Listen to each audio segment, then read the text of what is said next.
Hello friends, नमस्कार। आज हम अपने वीडियो में महाभारत के बारे में जानेंगे कि महाभारत में क्या हुआ था ऐसा जो पुनः जीवित हुए थे योद्धा। 15 साल बाद, महाभारत खत्म होने के 15 साल बाद एक रात को पुनः जीवित हुए थे युद्ध में मारे हुए वीर। आज हम आपको महाभारत से जुड़ी एक अद्भुत घटना के बारे में बता रहे हैं जब महाभारत युद्ध में मारे गए समस्त शूरवीर आदि एक रात के लिए पुनर्जीवित हुए थे। आज हम आपको महाभारत से जुड़ी एक अद्भुत घटना के बारे में बता रहे हैं जब महाभारत युद्ध में मारे गए समस्त शूरवीर जैसे कि भीष्म, द्रोणाचार्य, दुर्योधन, अभिमन्यु, द्रौपदी के पुत्र कर्ण, शिखंडी आदि एक रात के लिए पुनर्जीवित हुए थे। ये घटना महाभारत युद्ध खत्म होने के 15 साल बाद घटित हुई थी। साथ ही हम आपको बताएंगे कि धृतराष्ट्र, गांधारी, कुंती और विदुर की मौत कैसे हुई। आइए इन सब के बारे में विस्तार पूर्वक जानते हैं। राजा बनने के पश्चात हस्तिनापुर में युधिष्ठिर धर्म व न्यायपूर्वक शासन करने लगे। युधिष्ठिर प्रतिदिन धृतराष्ट्र व गांधारी का आशीर्वाद लेने के बाद ही अन्य काम करते थे। इस प्रकार अर्जुन, नकुल, सहदेव, द्रौपदी आदि भी सदैव धृतराष्ट्र व गांधारी की सेवा में लगे रहते थे, लेकिन भीम के मन में धृतराष्ट्र के प्रति हमेशा द्वेष भाव ही रहता। भीम धृतराष्ट्र के सामने कभी ऐसी बातें भी कह देते जो कहने योग्य नहीं होती थी। इस प्रकार धृतराष्ट्र, गांधारी को पांडवों के साथ रहते रहते 15 साल गुजर गए। एक दिन भीम ने धृतराष्ट्र व गांधारी के सामने कुछ ऐसी बातें कह दी जिसे सुनकर उनके मन में बहुत शोक हुआ। तब धृतराष्ट्र ने सोचा कि पांडवों के आश्रय में रहते अब बहुत समय हो चुका है, इसलिए अब वानप्रस्थ आश्रम वन में रहना ही उचित है। गांधारी ने भी धृतराष्ट्र के साथ वन जाने में सहमति दे दी।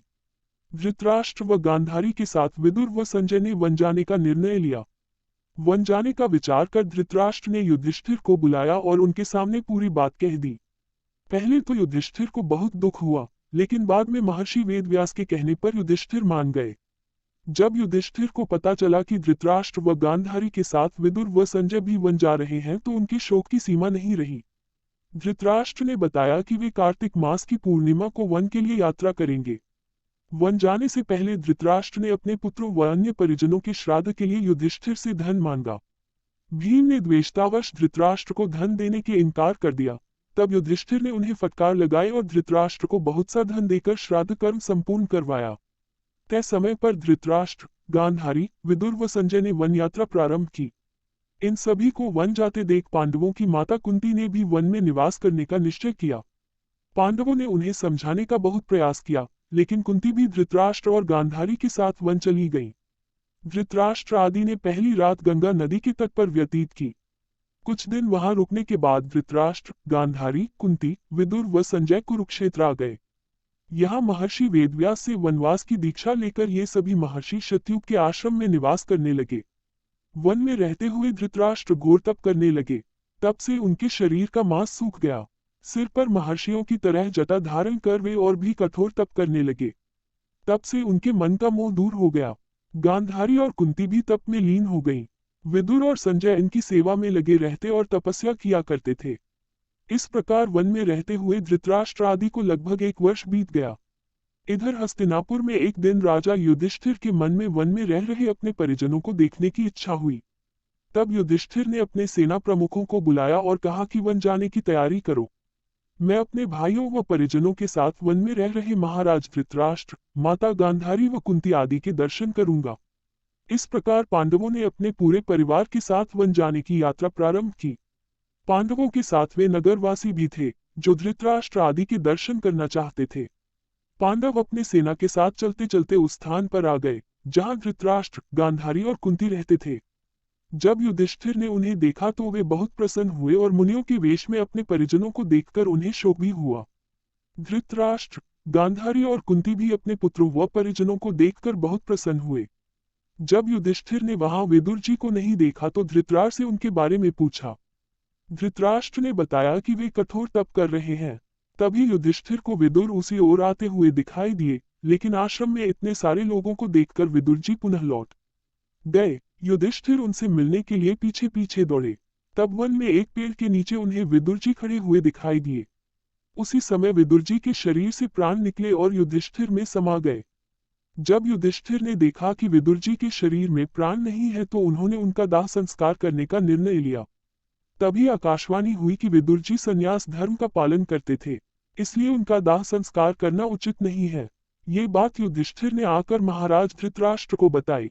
युधिष्ठिर के मुख से यह बात सुनकर सभी को आश्चर्य हुआ। युधिष्ठिर आदि ने वह रात वन में ही बिताई। अगले दिन धृतराष्ट्र के आश्रम में महर्षि वेदव्यास आए। जब उन्हें पता चला कि विदुर जी ने शरीर त्याग दिया तब उन्होंने बताया कि विदुर धर्मराज यमराज के अवतार थे और युधिष्ठिर भी धर्मराज का ही अंश है। इसलिए विदुर जी के प्राण युधिष्ठिर के शरीर में समा गए। महर्षि वेदव्यास ने धृतराष्ट्र, गांधारी और कुंती से कहा कि आज मैं तुम्हें अपनी तपस्या का प्रभाव दिखाऊंगा। तुम्हारी जो इच्छा हो वह मांग लो। तब धृतराष्ट्र व गांधारी ने युद्ध में मृत अपने पुत्रों तथा कुंती ने कर्ण को देखने की इच्छा प्रकट की। द्रौपदी आदि ने कहा कि वह भी अपने परिजनों को देखना चाहते हैं। महर्षि वेदव्यास ने कहा कि ऐसा ही होगा। युद्ध में मारे गए जितने भी वीर हैं उन्हें आज रात तुम सभी देख पाओगे। ऐसा कहकर महर्षि वेदव्यास ने सभी को गंगा तट पर चलने के लिए कहा। महर्षि वेदव्यास के कहने पर सभी गंगा तट पर एकत्रित हो गए और रात होने का इंतजार करने लगे। रात होने पर महर्षि वेदव्यास ने गंगा नदी में प्रवेश किया और पांडव व कौरव पक्ष के सभी मृत योद्धाओं का आवाहन किया। थोड़ी ही देर में भीष्म, द्रोणाचार्य, कर्ण, दुर्योधन, दुःशासन, अभिमन्यु, धृतराष्ट्र के सभी पुत्र, घटोत्कच, द्रौपदी के 5 पुत्र, राजा द्रुपद, धृष्टद्युम्न, शकुनी, शिखंडी आदि वीर जल से बाहर निकल आए। उन सभी के मन में किसी भी प्रकार का अहंकार व क्रोध नहीं था। महर्षि वेदव्यास ने धृतराष्ट्र व गांधारी को दिव्य नेत्र प्रदान किए। अपने मृत परिजनों को देख सभी के मन में हर्ष छा गया। सारी रात अपने मृत परिजनों के साथ बिताकर सभी के मन में संतोष हुआ। अपने मृत पुत्रों, भाइयों, पतियों व अन्य संबंधियों से मिलकर सभी का संताप दूर हो गया। तब महर्षि वेदव्यास ने वहां उपस्थित विधवा स्त्रियों से कहा कि जो भी अपने पति के साथ जाना चाहती हैं, वे सभी गंगा नदी में डुबकी लगाएं।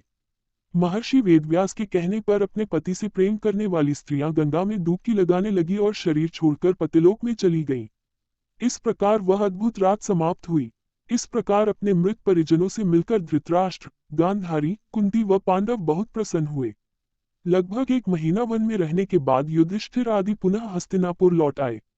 इस घटना के करीब 2 वर्ष बाद एक दिन देवर्षि नारद युधिष्ठिर के पास आए। युधिष्ठिर ने उनका स्वागत किया। जब देवर्षि नारद ने उन्हें बताया कि वे गंगा नदी के आसपास के तीर्थों के दर्शन करते हुए आए हैं तो युधिष्ठिर ने उनसे धृतराष्ट्र, गांधारी व माता कुंती के बारे में पूछा।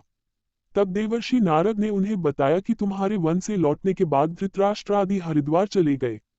वहां भी उन्होंने घोर तपस्या की। एक दिन जब वे गंगा स्नान कर आश्रम आ रहे थे तभी वन में भयंकर आग लग गई। दुर्बलता के कारण धृतराष्ट्र, गांधारी व कुंती भागने में असमर्थ थे। इसलिए उन्होंने उसी अग्नि में प्राण त्यागने का विचार किया और वहीं एकाग्रचित होकर बैठ गए।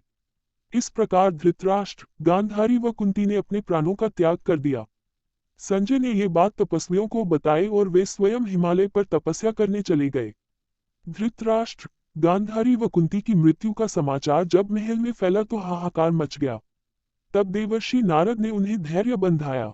युधिष्ठिर ने विधिपूर्वक सभी का श्राद्ध कर्म करवाया और दान दक्षिणा देकर उनकी आत्मा की शांति के लिए संस्कार किए। ऐसी ही रोचक जानकारी के लिए आप सब हमारे साथ जुड़े रहिए फ्रेंड्स।